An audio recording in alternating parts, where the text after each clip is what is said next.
Para terminar o assunto de corpos cetônicos, na aula de hoje a gente vai falar sobre a utilização deles. Então, para começar, o momento metabólico em que há corpos cetônicos no sangue, a gente já viu, é a baixa quantidade de glicose, que vai causar uma liberação de glucagon no pâncreas, a produção de corpos cetônicos e a sua liberação então no sangue. Lembrar que os corpos cetônicos eles são solúveis, então eles não precisam de um transportador próprio no sangue. Quais que são os nossos dois principais corpos cetônicos? O beta-hidroxibutirato e o acetato, ambos de 4 carbonos. Qual que é a diferença entre eles? O beta-hidroxibutirato é mais reduzido que o acetato e, portanto, vai liberar mais energia na sua oxidação. Então, como a gente sabe, o músculo é o principal aceptor do corpo cetônico. Então, o beta-hidroxibutirato vai entrar no músculo, assim como o acetato. Então, deixa eu colocar aqui, acetato e beta-hidroxibutirato. Então, o beta-hidroxibutirato vai entrar no músculo e o primeiro processo que ele vai ser passado vai ser na retirada desses dois elétrons que ele possui a mais. Como que ser retirado?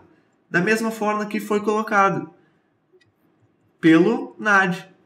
Então, quando eu transformei o acetato em beta-hidroxibutirato, eu usei o NADH reduzido para formar o beta-hidroxibutirato, para eu poder liberar o NAD oxidado para continuar a beta-oxidação. Só que agora eu não preciso da beta-oxidação, eu preciso de energia. Ou seja, o beta-hidroxibutirato, então, vai ser transformado em acetato para liberar o NADH que foi colocado na sua síntese. Então, o acetato vai passar por um processo muito importante para ser compreendido. Nesse processo, é adicionado a ele um balãozinho de CoA. Mas essa adição é um pouco atípica, porque não é só colocar CoA nele. Nessa adição é utilizado um substrato do ciclo de Krebs. Qual que é esse substrato? O succinil-CoA. O succinil-CoA vai doar o seu CoA para o meu acetato, transformando ele em acetil-CoA. Esse succinil-CoA, então, vai ser transformado em succinil. É importante ressaltar que esse desvio de rota vai custar para a gente 1 ATP, que a gente vai contabilizar, então, no saldo final. Por sua vez, o acetacetil-CoA pode ser agora quebrado. E, para ele ser quebrado, tem que ser adicionado de novo a ele o CoA. Nessa extremidade, ele já tinha CoA. Na outra extremidade, então, que vai ser adicionado o CoA.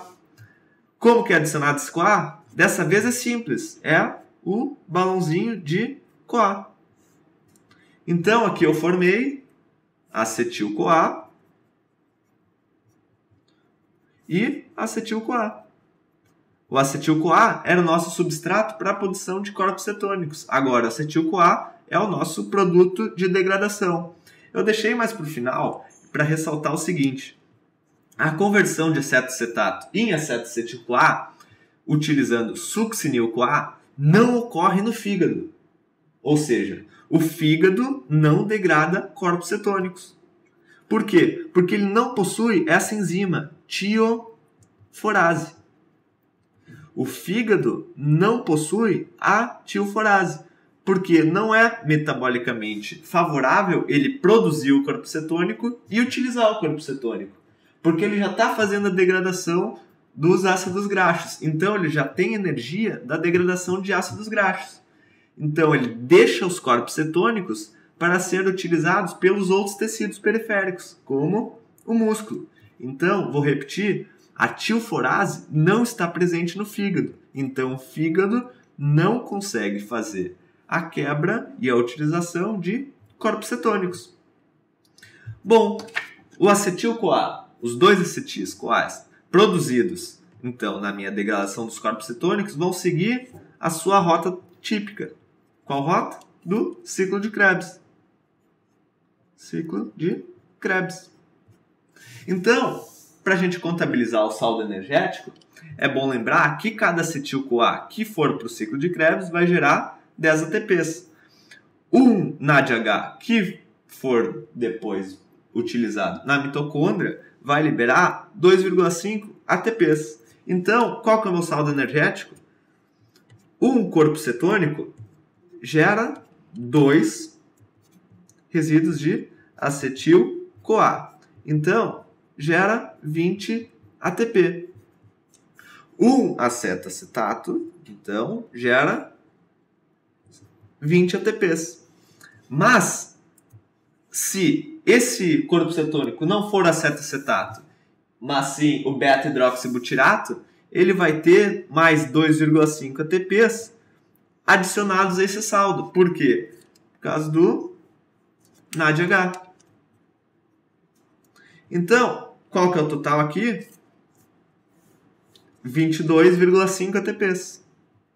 Mas o saldo final precisa ser descontado esse 1 ATP que custou para eu desviar o succinil-CoA da sua rota normal. Então, menos 1 ATP, o saldo final, 21,5 ATP para o beta-hidroxibutirato e 19 ATP para o acetoacetato. Aqui no final, eu quis ressaltar que vocês não podem esquecer a seguinte coisa. Esse aqui é meu fígado.